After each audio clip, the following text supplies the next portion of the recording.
एक जगह एक संत महात्मा कुछ उपदेश दे रहे थे। उन्होंने उपदेश में कहा कि आज का उपदेश का मेरा अंतिम उपदेश यही रहेगा कि आप जहां आए हो यहां से कुछ परिवर्तन कर लेना, और जो कुछ तुम्हारे पास है छोड़ने योग्य उसे छोड़ देना, और जो कुछ यहां से ले जाने योग्य है उसे ले जाना। इतना कह के उस संत महात्मा ने अपने उपदेश बंद किए। सब तरह के लोग थे। अब संत ने ये तो नहीं कहा कि क्या परिवर्तन करना है, क्या छोड़ के जाना है और क्या लेके जाना है। एक व्यक्ति उसमें मौजूद था, वो सोच रहा था कि आज संत ने कहा है कि परिवर्तन करना है।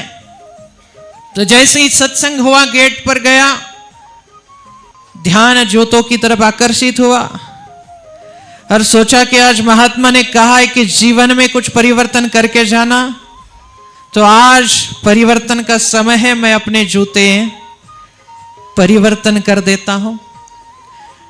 दूसरा उपदेश याद आ गया कि संत ने कहा है कि कुछ चीज छोड़ने योग्य है उसे छोड़ देना। तो उसने भी सोच लिया कि मेरे जूते मेरे चप्पल ज्यादा घिस चुके हैं, बहुत पुराने हो चुके, क्यों ना उसे यही छोड़ दो।